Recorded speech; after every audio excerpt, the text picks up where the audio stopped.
facilities.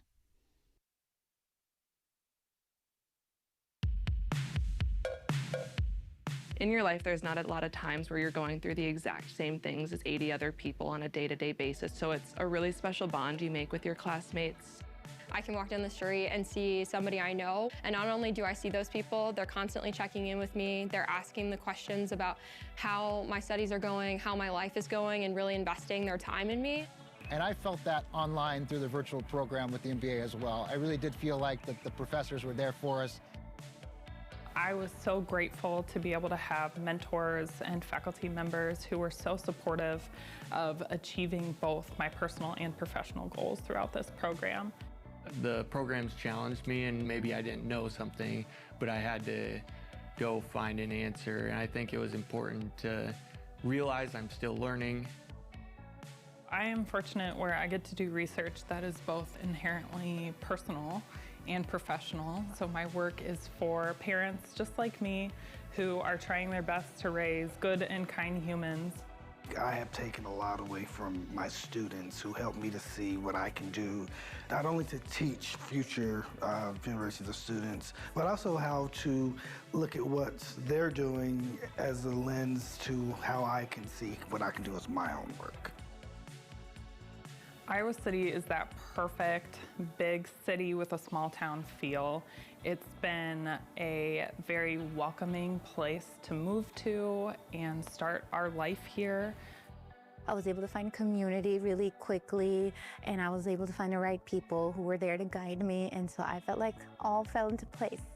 I feel like a Hawkeye. I've now spent 8 years of my training, whether it was in residency or in the MBA program with the University of Iowa. But to really feel connected here as a student has been something I take a lot of pride in as well. I'd like to thank my family and my wife for always being there for me. If she had not been there to support me and sort of take care of those family things going on, I don't know that I would have been able to complete the program. I would like to say thank you to my parents.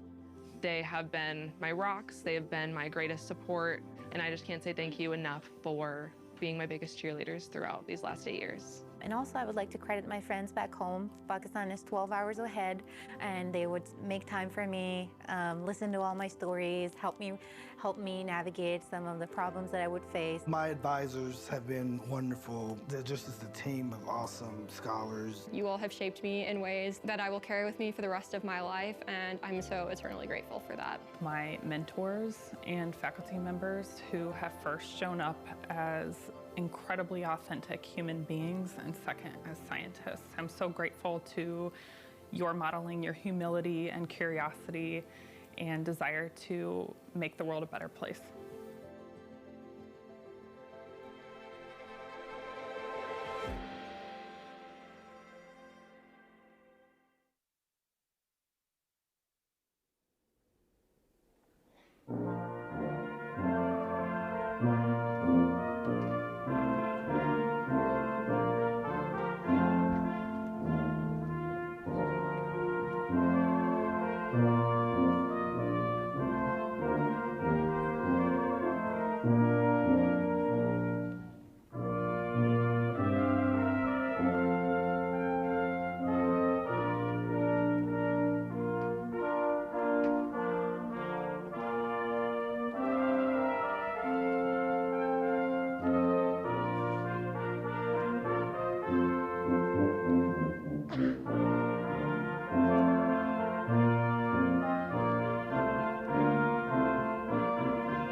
Ladies and gentlemen, I think we should stand as the class of 2026 comes in to welcome them. Please do.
Good afternoon and welcome. Please be seated. My name is Todd Pettis. I have the honor of serving as the dean of this great law school, and today we celebrate the academic achievements of an outstanding group of law students, each of whom has earned the Juris Doctor degree. For today's program, I'm joined on the platform by today's commencement speaker, the Honorable Susan M. Crawford, a member of the Iowa Law Class of 1994 and now a justice on the Wisconsin Supreme Court. Our wonderful university president, Barbara Wilson, who has the most important assignment of the day, conferring the degrees that the members of this class have earned. Our elected class speaker, Ronnie Miller, will be up here soon. I think I see her down there. And my colleagues, the exceptional faculty of the College of Law. On behalf of everyone on this stage, I especially want to welcome our most honored guests, the loved ones of today's graduates. Thank you for encouraging these students through good times and bad. Thank you for helping them keep their heads up whenever the going got tough. Thank you for helping them celebrate their achievements when things went well. Thank you for helping them keep a wise perspective on what is and is not truly important in life. And thank you for making the trip to be here for them today. Without your unwavering support, these graduates might not have reached this happy day of celebration. Graduates, please join me in thanking your family and friends for their support.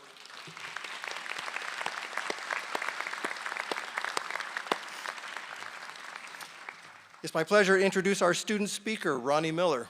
Ronnie is from Crete, Nebraska. She graduated from the University of Nebraska-Lincoln with a Bachelor of Arts in 2021. Here at Iowa Law, she was the editor-in-chief of the Journal of Gender, Race, and Justice. As if her time on that journal did not keep her busy enough, she was also a member of our National Moot Court competition team and a participant in the National College Athletics Infractions hearing competition. Ronnie also has been heavily involved with our Across the Aisle program, an initiative that Professor Mihalis Diamantis launched several years ago to promote civil conversations about controversial issues. Many other programs and organizations have benefited from Ronnie's involvement as well. No one could have been surprised then when Ronnie was awarded a Distinguished Student Leader Certificate at a recent dinner celebrating the achievements of just a handful of student leaders from across our entire campus. It's been my great pleasure to get to know her better over this past year, and I am so pleased that members of today's graduating class selected her as their graduating speaker. Ronnie, the floor is yours.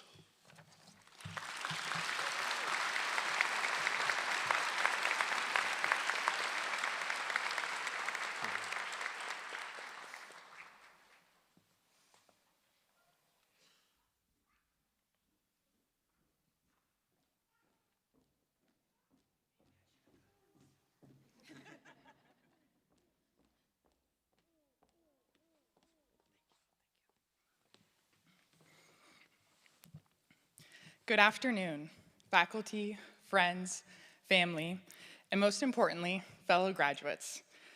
I am humbled to be here and share my 2 cents. Although I'm not sure how I feel about being the first speaker for our commencement ceremonies. On one hand, I set the bar high. I make a Wisconsin Supreme Court justice a little nervous. On the other hand, I set the bar low. I risk my baby brother falling asleep. Which, when my younger sister graduated last year, he did, in fact, fall asleep. But of all the people to give an open floor and a mic to on graduation, of course, it's the one Nebraskan in our class. My small-town Nebraskan upbringing and proud Husker heritage have made my time in enemy territory soul-sucking, to put it lightly. There's no need to revisit Nebraska's record against Iowa these past 3 years. I would do a Go Big Red chant, but Mary and Tom Kosoviak, our beloved legal writing professor and director of admissions, permitted me only one Nebraska remark. And only my family and Grant Zimmerman's dad would respond anyway. But in truth, I'm so grateful for my years here at the University of Iowa. Most importantly, for the people that it's brought into my life. I wish I could personally thank all of my classmates, professors, friends, and family who got me to the finish line. Instead, I want each of us to take a moment to think of the person we need to thank today. Think back to the bright-eyed 1L who rolled up to Boyd in August 2023, not yet corrupted by the anxiety of a Professor Sheldon Kurtz cold call on a hot day about a case about a fox. Who has changed you since then and made you better for it? A therapist, a family member, a classmate, a mentor, a partner. We never did this alone, even if at times your basement Carol felt lonely. When underclassmen have asked me for advice on how to get through law school, I'm not quite sure what to say, partly because law students have an uncanny tendency to think they give the best advice, but also because I sort of cheated. Not in the revoke the degree I'm about to receive type of cheating, but because of the person that I need to thank today. To my husband, I could spend the rest of my life thanking you for getting me through this, and I promise I will. Tim, I love you. So on behalf of my fellow graduates, thank you for putting up with our complaints and tears about the degree we signed up for. We love you and are grateful for you. Everyone is here today because you are either graduating from law school or love and support a law school graduate, even if you are paid to do so. That makes for an auditorium full of joy. To my classmates, I hope you spend the day truly soaking up the accomplishment of this moment. Our only worry for the day is if this hat looks stupid. And yes, of course it does. It has been a hard 3 years. The complaints and tears were warranted. And in a special, tortuous way, each semester got harder and harder. I remember a 1L asking me this spring if I was phoning it in for what we call 3 LOL yet. I didn't know how to be honest without scaring them about what was in store. And so I want to say something honest to this auditorium about today's milestone. There has been a lot of loss in the past 3 years. Direction, innocence, sanity at times. And in very tangible ways, as the wise Professor Don Anderson warned us in a Tuesday talk about it, our first semester of law school will take all the time you can give to it. The lost time with family, the things we said no to study instead. And some of us have lost a bit more. Relationships, loved ones. It took a toll to get here, and the price was more than the check made out to the school. And yet, we are here. Some way, somehow, a deeper well was dug. There is a quiet resilience about a law student who is still a good human. Not the classmate who asks who I think is ranked #1, but the one who still shows kindness in a place that more often than not pits us against each other on a curve. Lawyers get a bad rap, as strangers and family members alike have recounted their woes with sleazy lawyers to me. I don't totally blame them. The rat race leads people astray. Perverse incentives of money, prestige, and golden handcuffs have long plagued the legal field. It takes purpose and perseverance to be happy, healthy, and helpful in this system. To not just survive, but to thrive and help others do the same. After Bad Bunny's Super Bowl halftime performance, Tanya Lefevre hung up posters around the school with his closing message. The only thing more powerful than hate is love. I've been trying to hold on to that. I would be lying if I weren't a little worried about the state of the legal profession that we are walking into.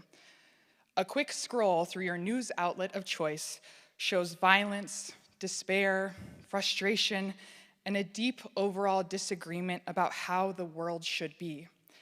Everything is disastrous, unprecedented, record-breaking, not in a good way. Viewing our future from that perspective leaves little room for optimism, especially in the practice of law. The worst decisions we could advise our future clients to make are those driven by anger, fear, or hatred. let alone allow ourselves as lawyers to make decisions from that place. Professor Hope Metcalf, on our last day of federal courts, a couple weeks ago, left us with the departing message. Optimism is a practice. You have to choose it every day. That's why I look at our future from this perspective, alongside my graduating class and the people in this auditorium. From here, I feel hope. I know who will be doing the good work alongside me. I have already seen so many of you do it.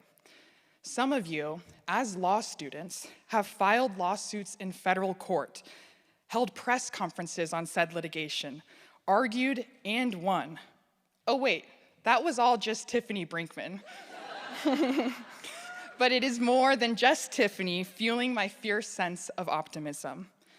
The work you all have done as clinicians, volunteers, researchers, writers, student leaders, and mentors have already made this world a better place.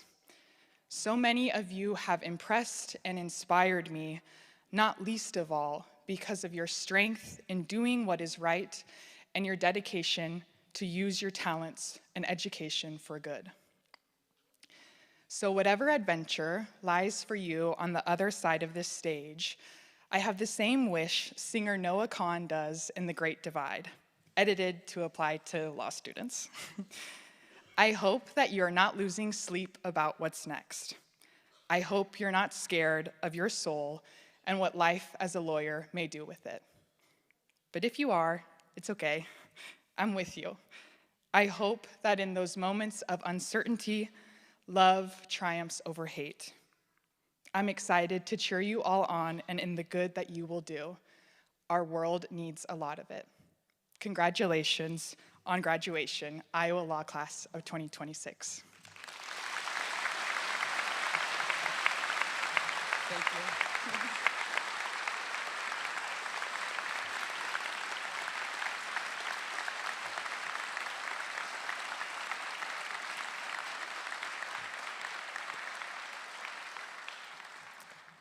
Ronnie, you could not have gotten us off to a better start. That was fabulous. Thank you very much. I'm pleased now to introduce our 2026 commencement speaker, the Honorable Susan Crawford. Justice Crawford is a graduate of the University of Iowa College of Law. She earned her JD here, as I said at the outset, in 1994 with high honors. She was once sitting in a black graduation robe, participating in a ceremony just like this one, with everyone calling her Susan, having no idea, perhaps, that a black robe would one day be part of her daily wear and that many lawyers would shrink from having the audacity to call her by her first name. Before attending law school, she received her undergraduate degree from Lawrence University and a master's degree in English from Indiana University. In an April 2025 election that drew widespread national attention, Wisconsin voters elevated Justice Crawford from a circuit court judgeship in Dane County to a seat on the Wisconsin Supreme Court. Before moving into the judiciary in any capacity, Justice Crawford was a civil litigator in private practice. She served as chief counsel for the office of Governor Jim Doyle, and she served as an assistant attorney general in both the Iowa Attorney General's office and the Wisconsin Department of Justice. Justice Crawford, we're so grateful to you for making the trip down from Madison to join us today. Graduates, families, and friends, please join me in welcoming Justice Susan Crawford back to Iowa City. Thank you.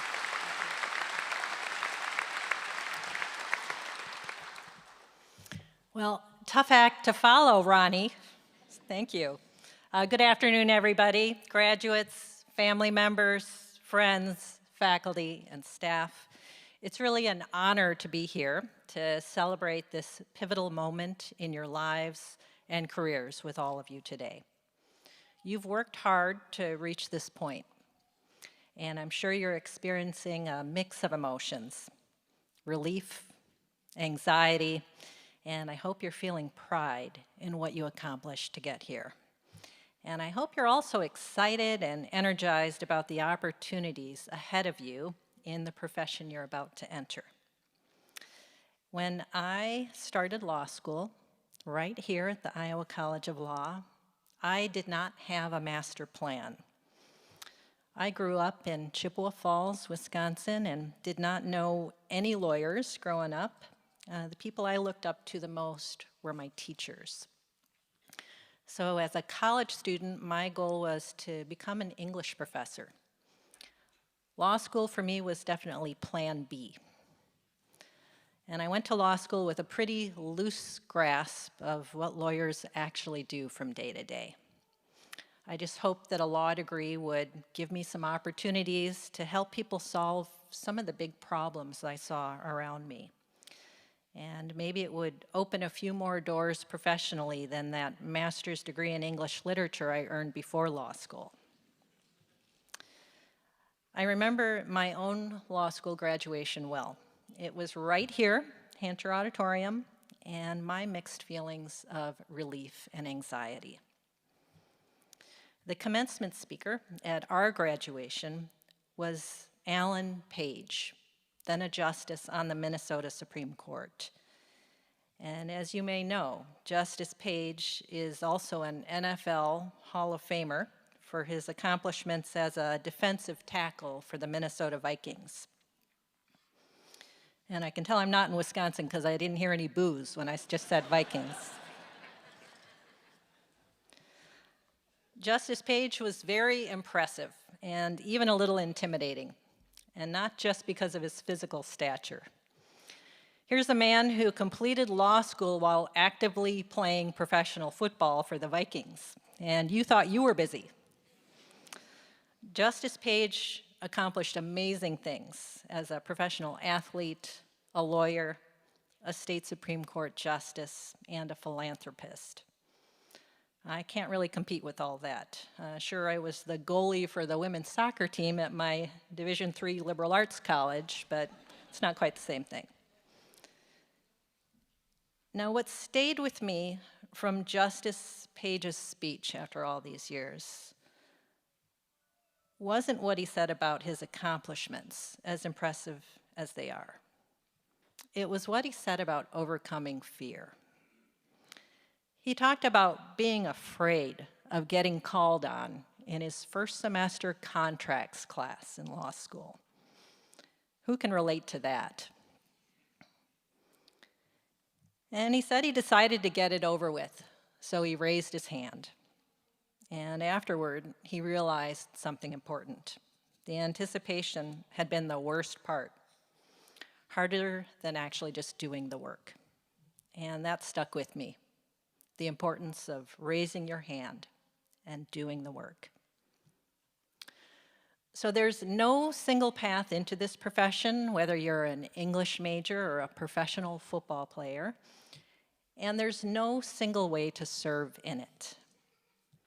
A law degree does open doors. My own career has been shaped as much by unexpected opportunities as it has been by a specific goal. And my guiding light has always been to look for ways I can help. How can I use the knowledge and the skills that I've gained to do some good, to broaden my reach?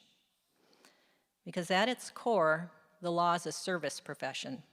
It's about helping people and organizations navigate some of their most difficult, uncertain, and consequential challenges.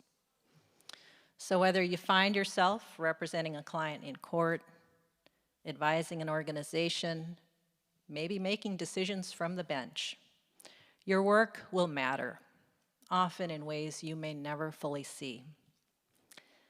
But I'd like to leave you with this thought. You don't have to have everything mapped out today.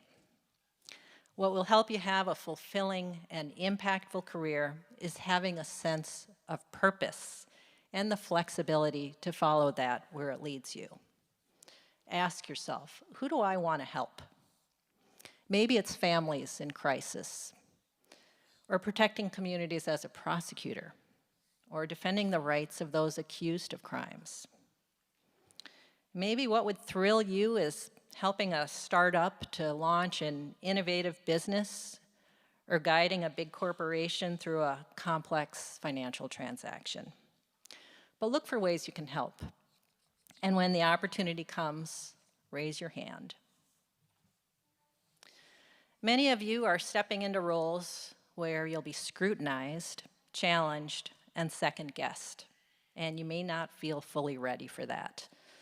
My own first courtroom experience was an oral argument before the Iowa Court of Appeals. I was eager and excited, and I thought I was well prepared. But as I took the podium, I recall gazing at that panel of 3 judges before me, and it dawned on me that they looked kind of skeptical. I realized they weren't necessarily buying what I was selling. I was going to have to work hard to persuade them. Now, more recently, I ran for office as a candidate for the Wisconsin Supreme Court. It was a high-stakes, hotly contested election, one where everything I said and did would be publicly scrutinized. And guys, I'm an introvert, so I'm not somebody that naturally seeks the spotlight. I had to get over that. And I chose to undergo that scrutiny because I believed the work mattered, and I wanted to help. So I raised my hand. And I admit the campaign was a little more dramatic than I bargained for. I certainly wasn't expecting Elon Musk to show up in a cheese head. But as a candidate, I got asked a lot of questions. The race attracted national attention, everything from the New York Times to the Janesville Gazette covering the race. And I participated in dozens of media interviews, candidate forums, debates, town hall events. But there's one question I was never asked, and that is, what was my GPA in law school? Now, you've probably spent a lot of time worrying about that number over the last 3 years. I'm here to tell you it's about to become obsolete. That'll either come as a relief or a disappointment to you. And I know it does still matter right now, but that's going to change faster than you think. What will determine the course of your legal career is how you serve your clients. Who have you helped and how? Did you show up prepared? Did you treat people with respect? Did you put in the work on tough problems? Did you raise your hand? At its best, the law provides a set of tools for protecting people. But to borrow a phrase from constitutional doctrine, the law is not self-executing. It takes hard work, usually by lawyers, to apply the laws to the lives of real people, and that's when justice happens. There will be moments when the work feels heavy. You'll encounter injustice, bureaucracy, stressed out clients and colleagues. You'll see systems that fall short of their ideals and people not on their best behavior. But those are the moments when your role matters most, when your advocacy, your judgment, and your hard work can make a real difference. Those are the moments we strive for, to see our hard work resulting in justice for a client. And I want you to remember that none of us does it alone. Law is a service profession. Relationships matter. And I need to use that dreaded word, networking. Look at the people to your right and to your left. That's the beginning of your professional network. Keep them close. Many of you have formed relationships with mentors during your time in law school. Your law professors, staff, people you met in your summer jobs and internships, people who have stepped up to help you, to make an introduction, write a letter, give you words of encouragement. Thank them and keep them close too. Sooner than you think, you'll be the one someone asks for advice, for encouragement, to make a connection. One day soon, you'll have a chance to return the favor, to pay it forward. Your law degree will open doors for you. It gives you a privilege that most people don't have. In my first months of law school, I remember thinking, this is incredibly useful information. Why doesn't everybody have the opportunity to learn this? So whatever your professional goals might be, I urge you to look for ways to serve your community. Maybe it's being a pro bono lawyer for someone facing an eviction, or helping run a restorative justice program, serving on a nonprofit board, just being a mentor to somebody who looks up to you. People need your knowledge, skills, and abilities. Look for ways to use your powers for good, and raise your hand. So congratulations again, graduates. To all of the parents, partners, kids, faculty, staff, and others who have provided support along the way, congratulations to you too, and thank you. I wish you all the best as you forge your path ahead. It is great to be back in Iowa. Thank you.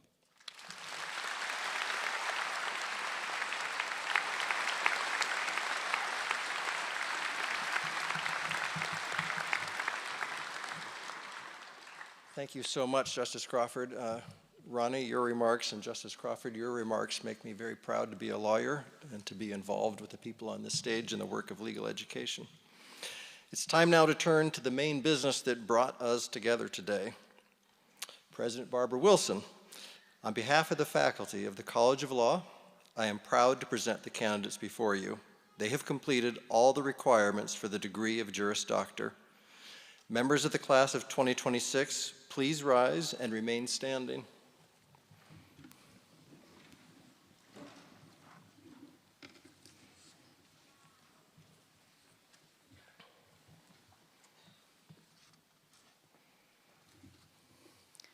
At a few of the ceremonies, students just sat there, so good job. You got up, you know the rules. That's great. Thank you, Dean Pettis. By the authority vested in me by the Iowa Board of Regents, I hereby confer on each of you the degree of Juris Doctor as qualified and designated. Congratulations.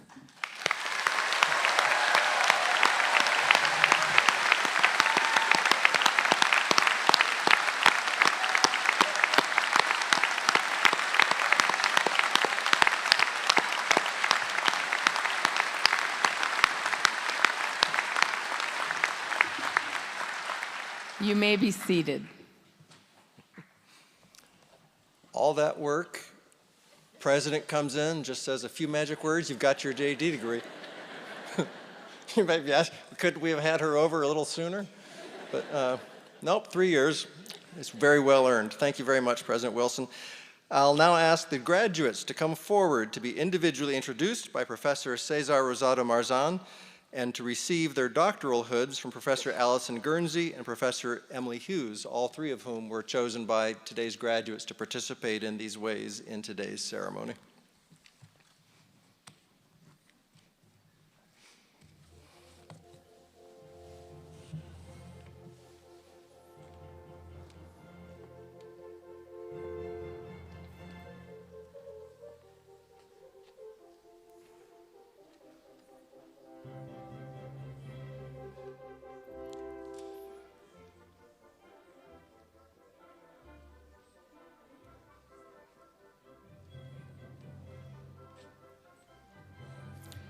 Sydney Aloisi.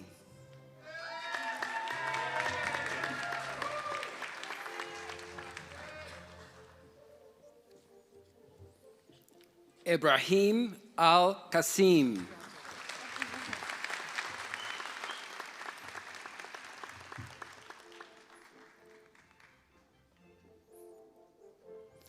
Emma Anderg.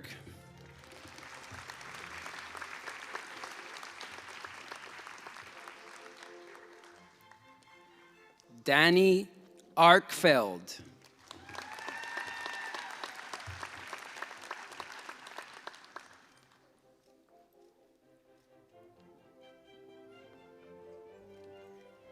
Claire Atmore.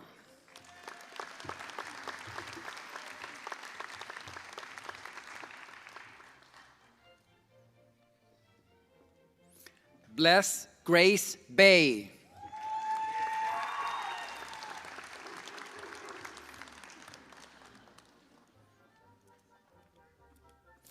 Alexandra Baumann.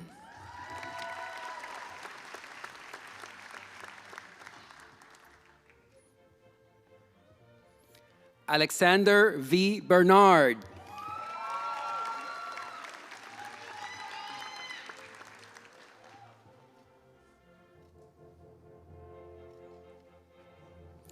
Lydia Berry.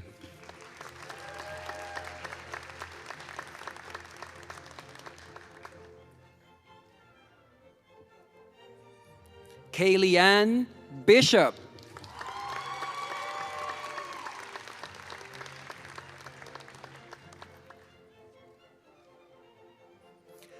Hannah L. Bradshaw.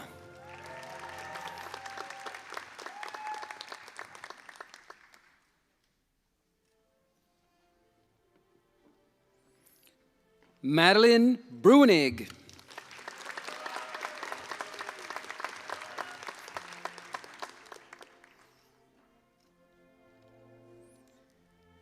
Tiffany Brinkman.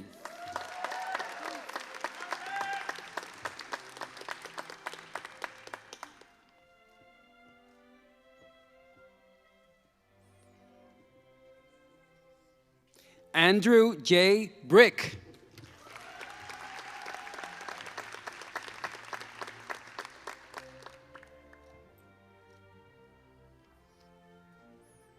Michaela J. Bruno Smith.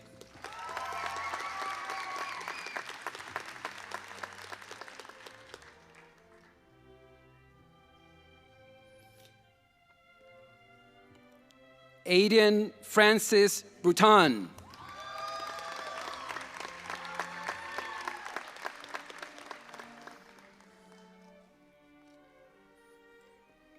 Lucas Buckdrop.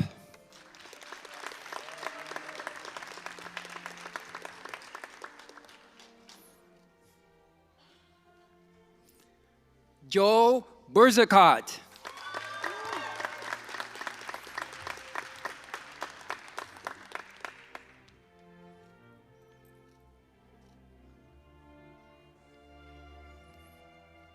Jordan Carlson.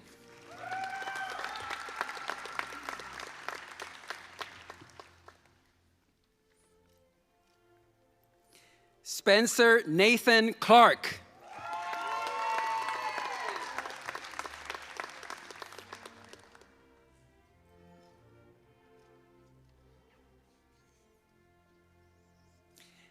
Megan Coble.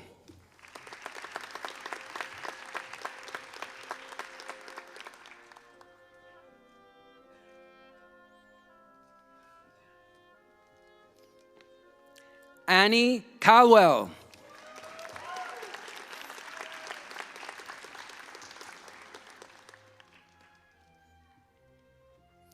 Blake Anthony Cox.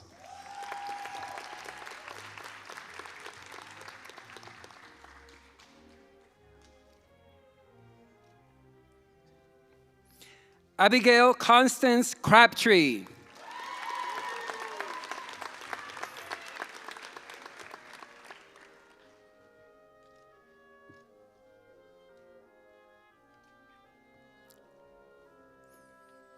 Catherine Craddock.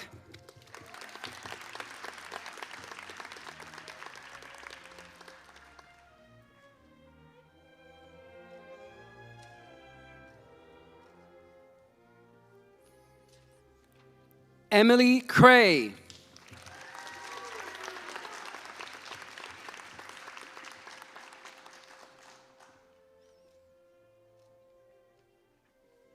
Laurel Curtis.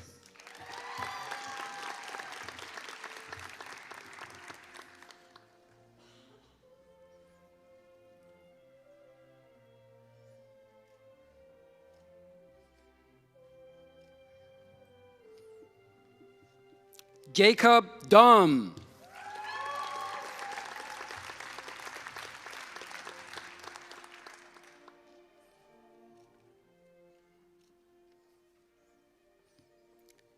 Henry Dombach.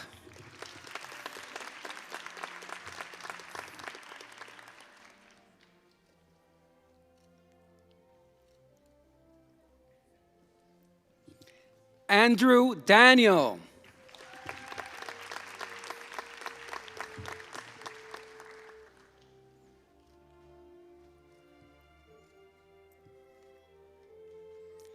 Griffin J. Darwin.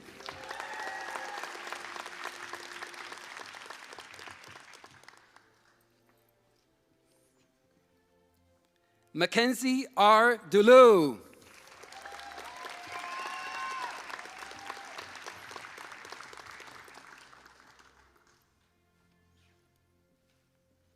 Brian Deemer.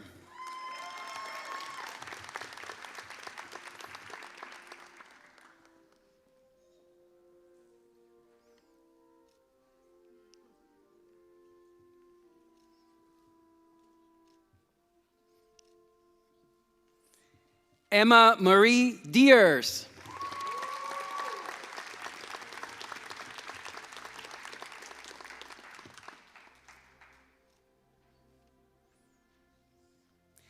Jenna Deeroff.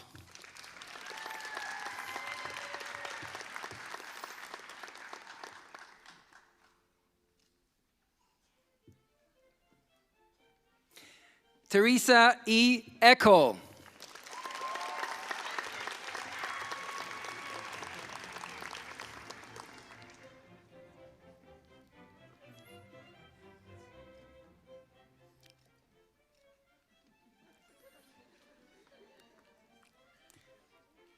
Garland T. Ellis.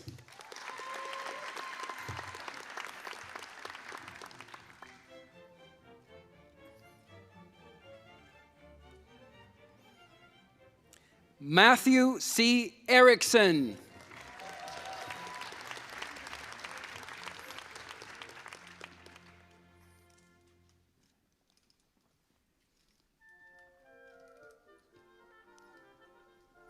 Sarah Jane Ernster.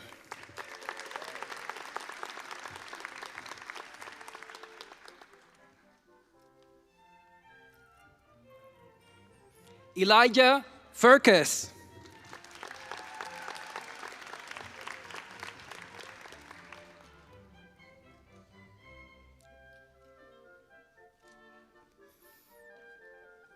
Kelsey Elizabeth Fay.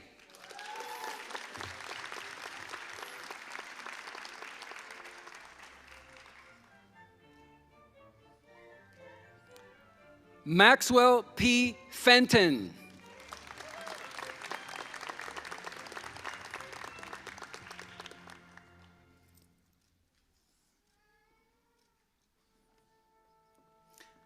Luke A. Forst.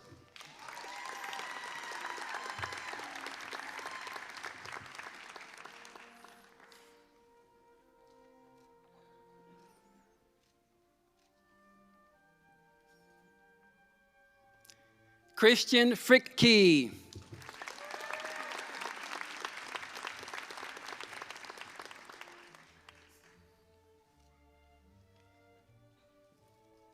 Emilia Frigo.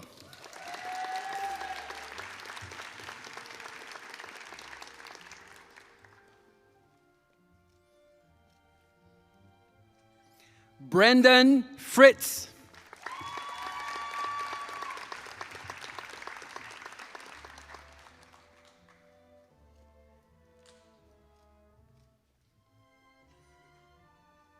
Noah L. Gaber.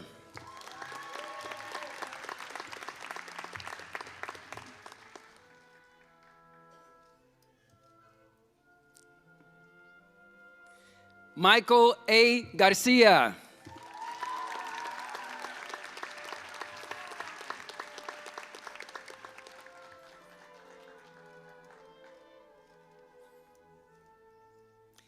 Jeffrey Garenz.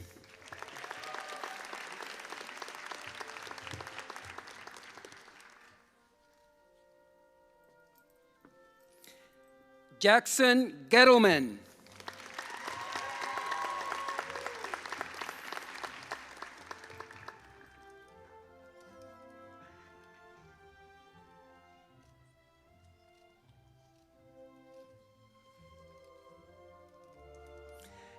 Isaac D. Gordienko.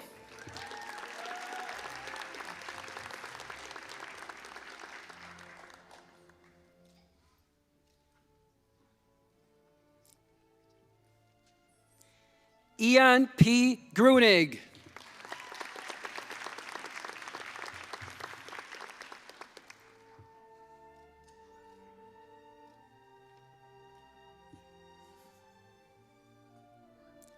Jude Hagerman.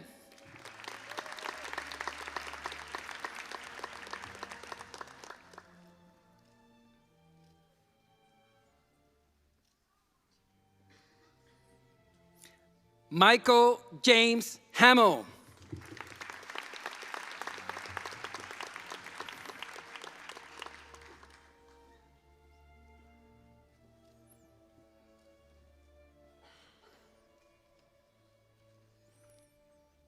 Dana Haverkamp.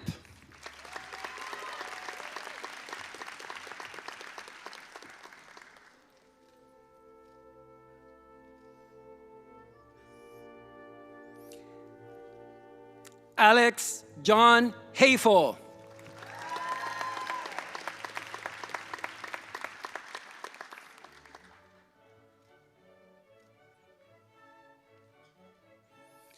Aaron Hibsch.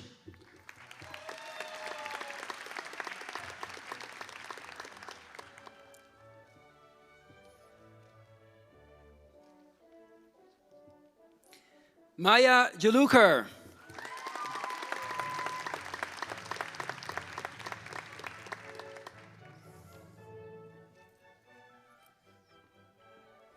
Grace Elizabeth Jobjan.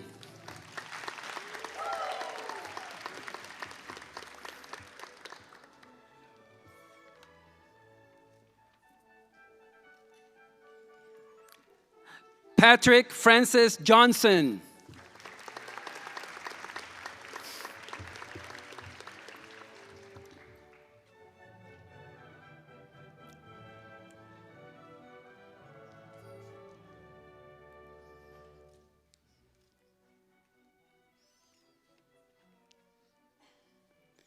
Shelby Johnson.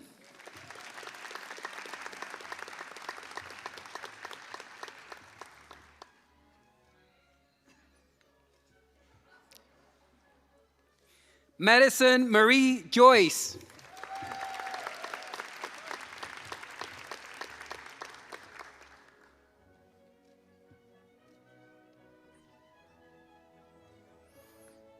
Alan Julian.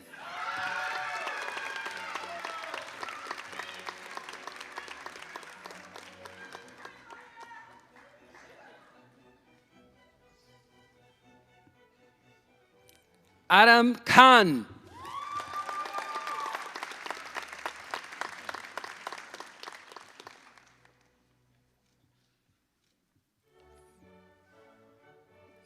Mutin Karimi.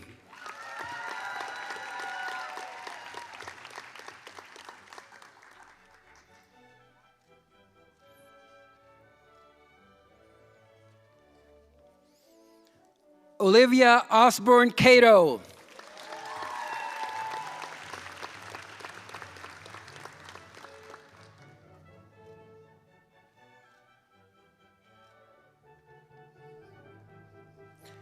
Lauren Leigh Keating.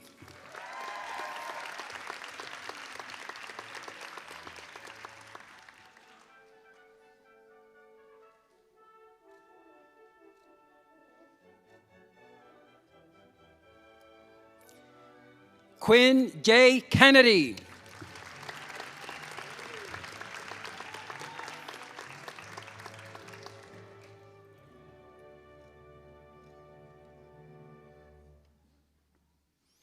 Charles King.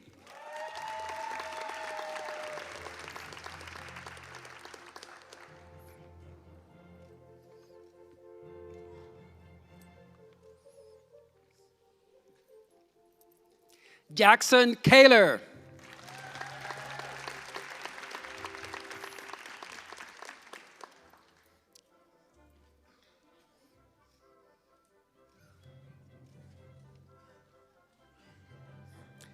Ashlyn M. Kuntz.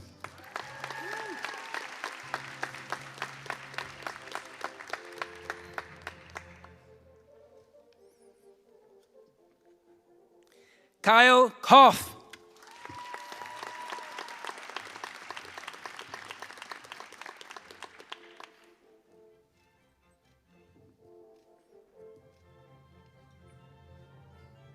Zoe Rose Legacy.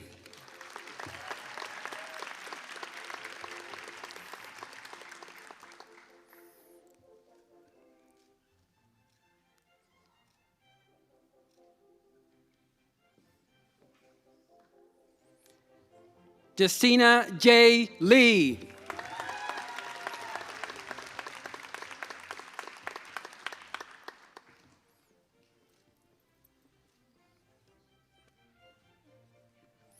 Zachary M. Leininger.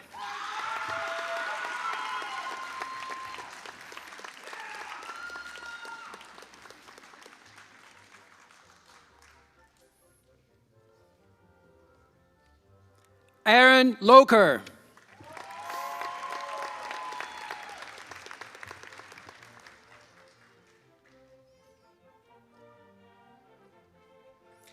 Cassidy S. Lovig.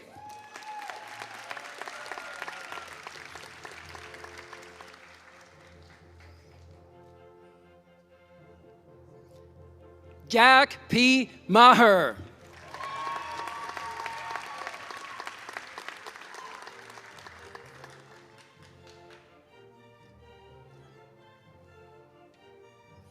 Ava Dura Mandel.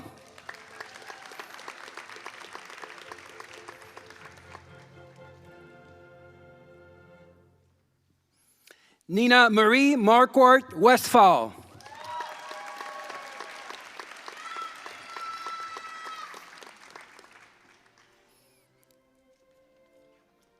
Gabriela Martin.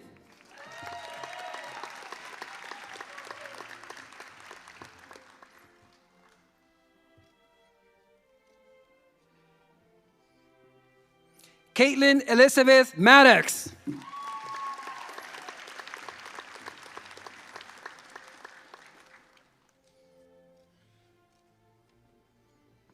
Patrick McMillan. Parker McMillan. Parker.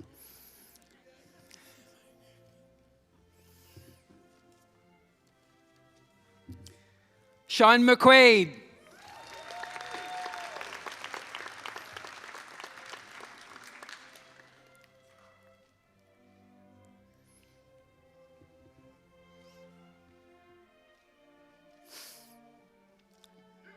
Bryce Thomas Merges.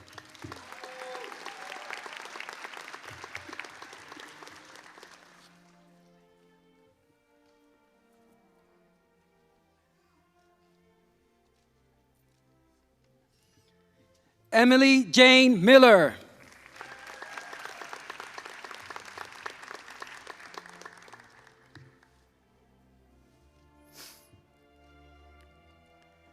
Veronica K. Miller.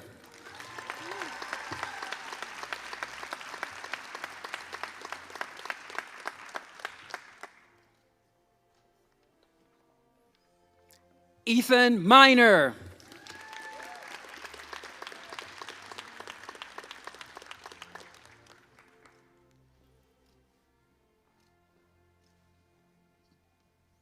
Rory Mosley.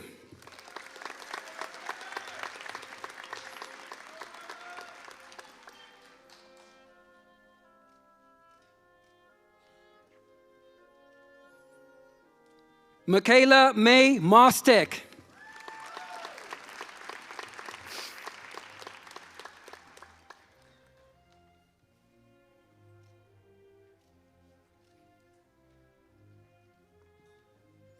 Anthony Munt.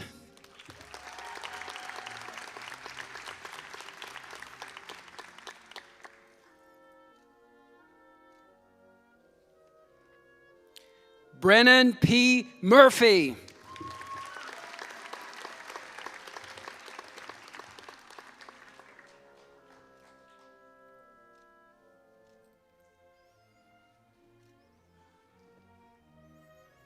Mia N. Myers.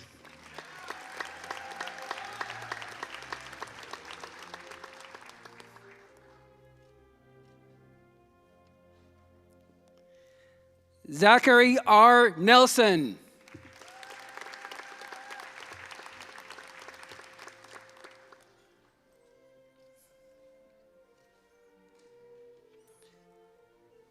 Bailey D. Newell.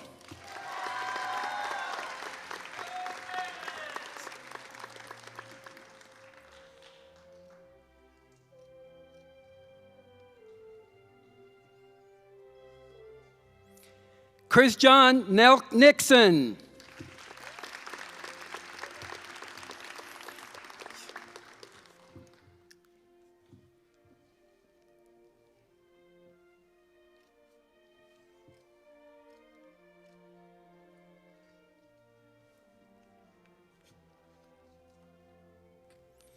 William O'Malley.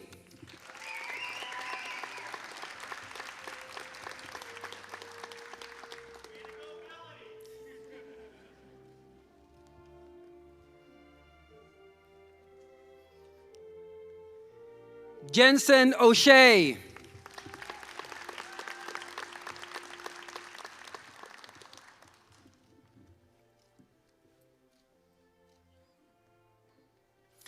Ruth Hannah Olson.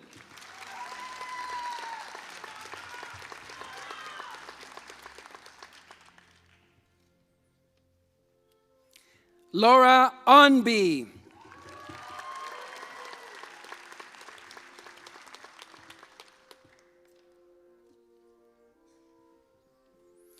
Angela Pandit.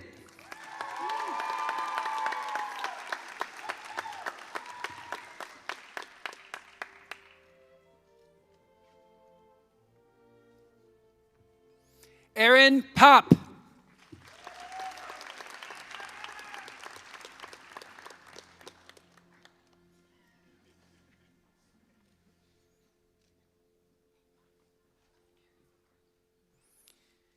Kathleen Shea Parry.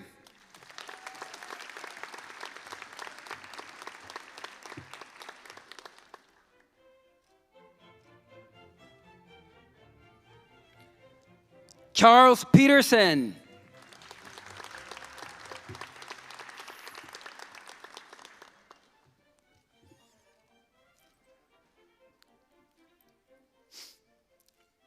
Nicholas Pham.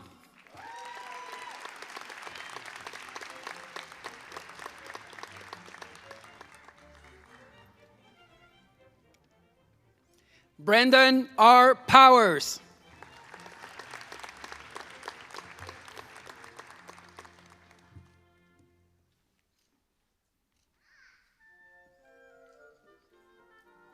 Mark Prihoda.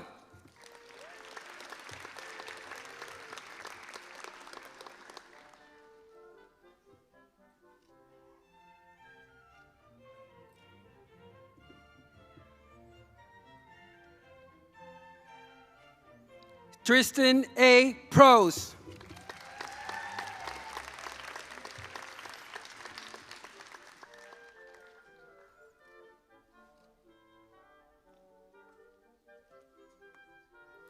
Samuel Reynoldson.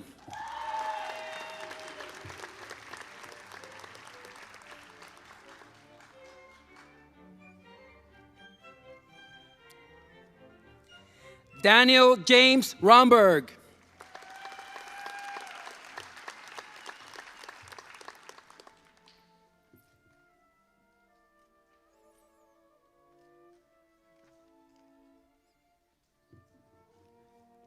Julia Richards.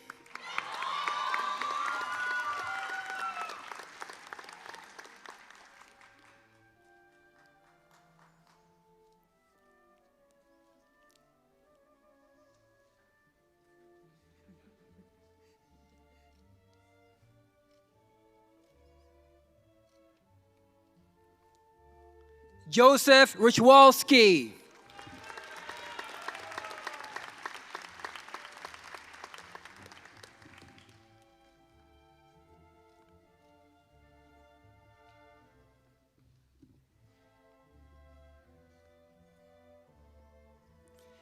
Joseph John Schoff.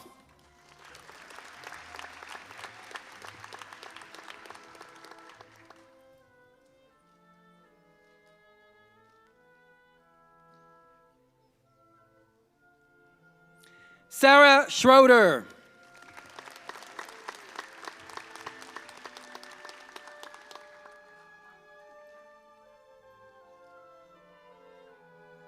Carlin Simcox.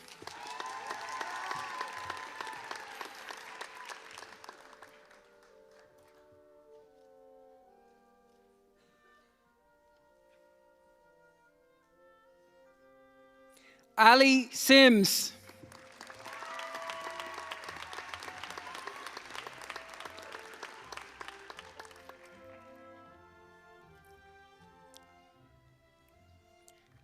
Caleb Isaiah Slater.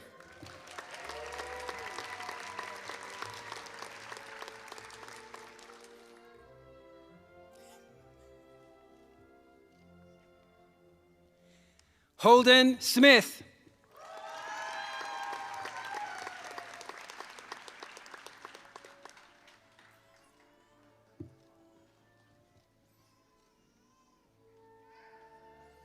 Nathan Spindler Craig.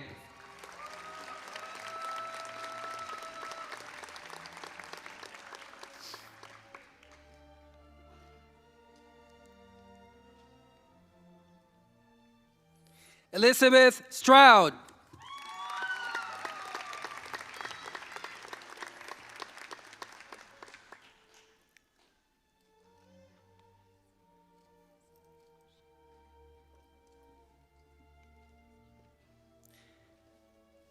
Isaac Stewart.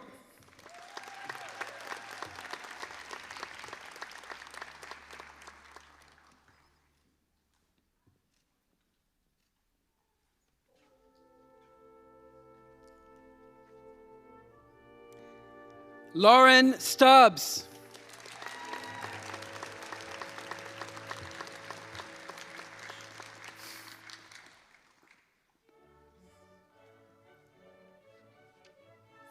Udarsh Sukumar.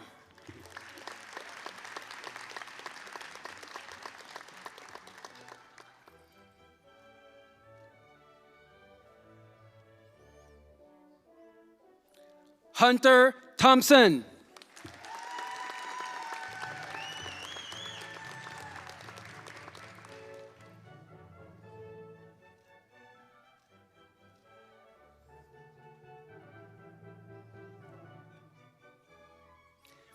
Brooke K. Timmerman.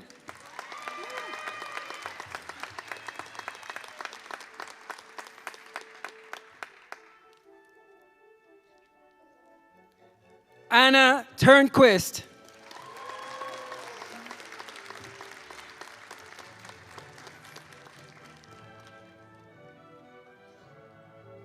Miranda Olses.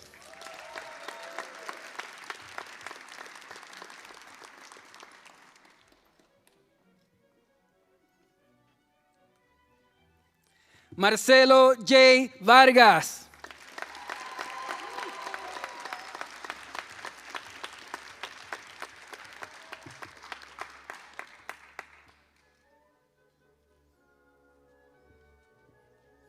Liz Vargas Pérez.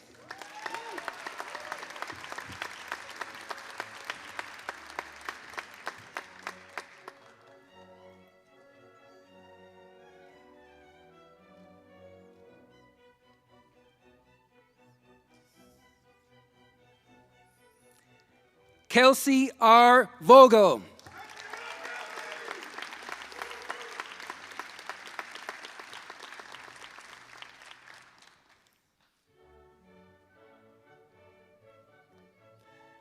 Joanna K. Voss.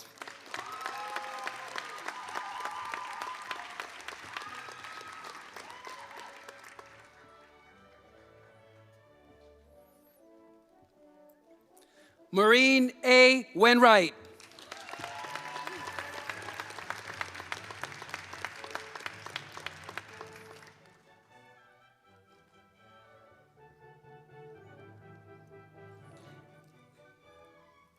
Benjamin Walsh.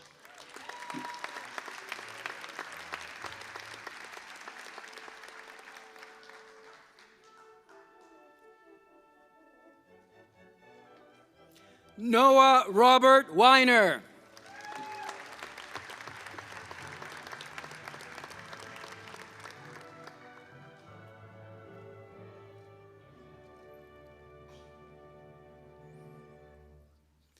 Hannah Wayne Ger.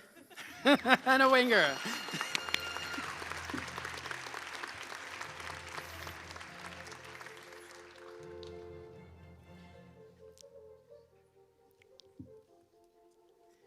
Megan Renee Wessels.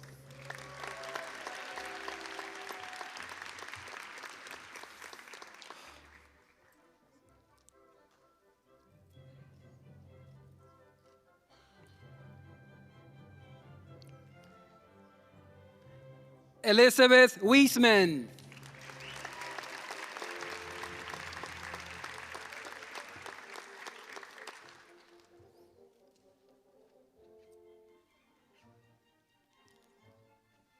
Samuel D. William.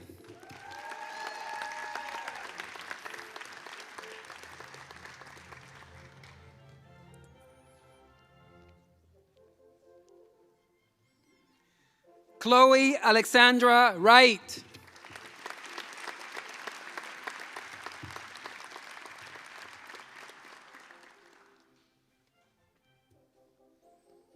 Josiah Danielle Wunderlich.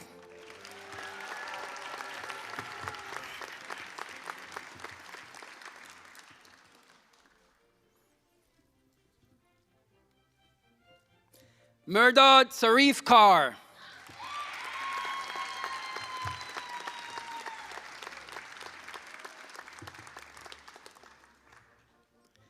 Grant Zimmerman.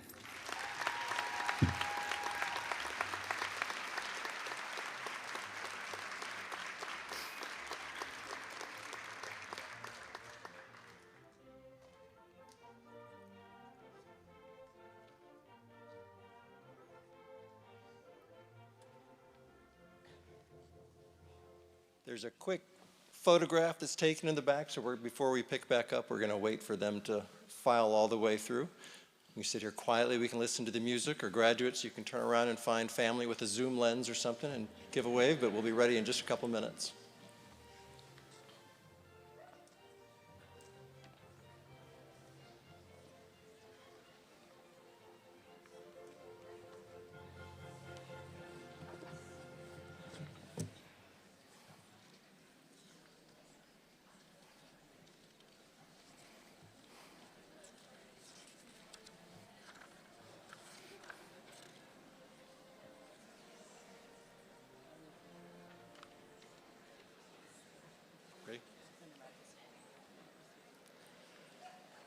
Okay. Well, I have the honor of having the final word, the last remarks, but it is the unenviable final slot. I know you're all itching to get moving. I promise you this will be brief. Graduates, you've joined a new family today, a family of more than 10,000 Iowa Law alumni, many of whom have remained here in Iowa, and many others of whom are dispersed throughout all 50 states and many countries beyond. I'd like to use my little slot in today's program to give you a question to ponder, and again, I promise this won't take long. My question for you flows from a decision that Iowans made way back in the 1860s and that they have continued to make today. Until the 1860s, so prior to that, anyone who wanted to become an attorney in Iowa either had to leave the state to attend a law school out east, or they had to apprentice with a local attorney. But urging smart young people to leave Iowa for their legal education hardly seemed like a winning plan. If they fell in love or were offered a job elsewhere, for example, they might never come back. And the apprenticeship system left a lot to be desired. Great attorneys were often too busy to teach, and bad attorneys were hardly the ones you'd want training the next generation.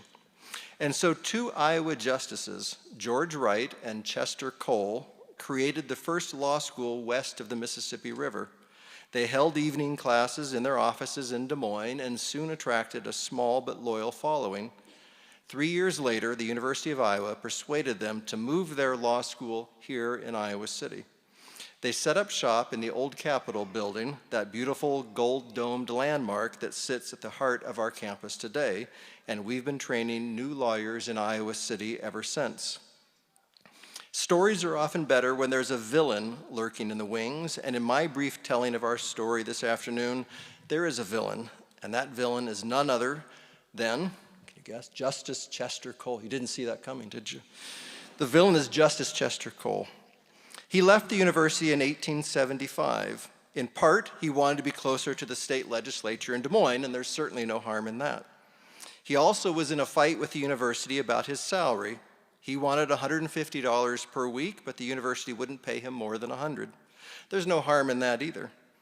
The reason I've assigned him the role of villain is that after he departed from this fine town, he took some shots at the law school he had left behind. Once back in Des Moines, Justice Cole argued publicly that Iowa taxpayers shouldn't be in the business of helping to foot the bill for lawyers' professional training. In Justice Cole's view, in other words, the public had no stake in producing well-trained attorneys, and law schools should not be part of Iowa's system of public higher education. To their enormous credit, Iowans made a different calculation. From the 1860s all the way up through the present moment, Iowa taxpayers have covered a share of our students' costs. Of course, you've paid a healthy share too each time you've written a tuition check. But working Iowans who don't have much to give have contributed as well.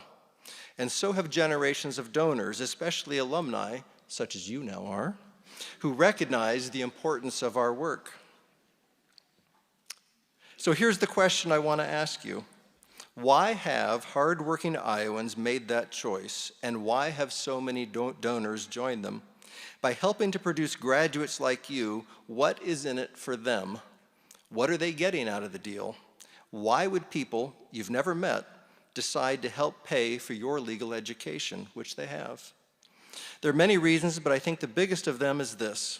Iowans and other contributors have invested in a very basic but critically important proposition. Without people committed to a system of law in our individual lives and in our lives with one another, we are truly lost.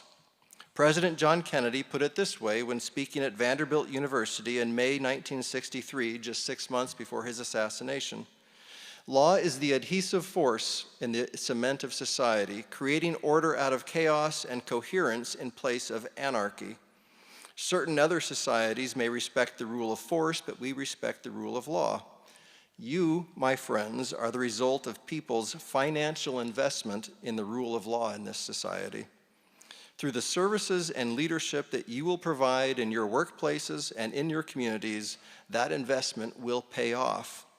It will pay off when you provide individuals and entities with highly competent legal representation, of course, helping them resolve their problems in peaceful and socially sustainable ways. But it will pay off in other ways too. It will pay off in your commitment to process.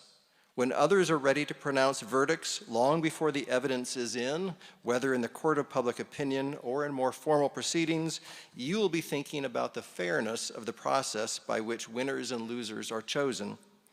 It will pay off in your commitment to free expression, reminding those who would like to silence their irritating opponents that our society has made the judgment that the best path forward is one in which, except in very narrow circumstances, we're all free to speak our minds. It will pay off in your commitment to equality. When others, whether in formal settings or informal settings, are drawing distinctions between people for dubious reasons, you will see it. And hopefully you will remind the distinction drawers about the implications of our common humanity. It will pay off on all the other occasions when you look beyond the political or social pressures of the moment and remind those around you of the basic principles to which the society has said it wants to remain faithful. Those who plead for fidelity to fundamental principles are not always popular in the short run, but they are indispensable in the long run. All these commitments I've described can sound a little abstract and maybe even a little dry and boring. Just that phrase, rule of law, can maybe just sound a little arid, but they cut to the heart, the core of what binds us together, no matter what differences we might have in our political or cultural viewpoints or in our economic circumstances. Graduates, just look at the people seated behind you. They come from all different walks of life, they come from different backgrounds, and their political views and social heroes are collectively all over the map. But they have come together today united by pride in you and united by a faith that you will do work that matters. You are going to help bring order out of chaos, and you are going to help your communities remain true to honorable, society-sustaining principles that are built for the long haul. Graduates, all of us on this stage are so honored to be part of your story. We love you, and we're proud to call you our own. Congratulations and welcome to the Iowa Law family.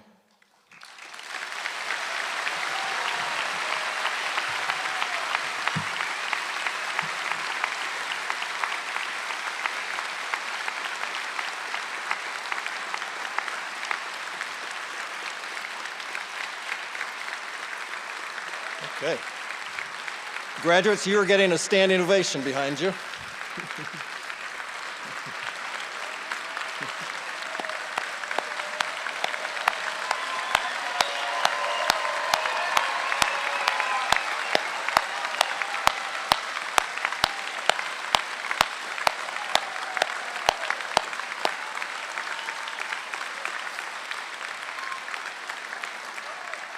Okay, that brings us to the end of our program. Families and friends, I'd ask you to remain where you are, whether you choose to sit or stand, until we have completed our recessional. We'll leave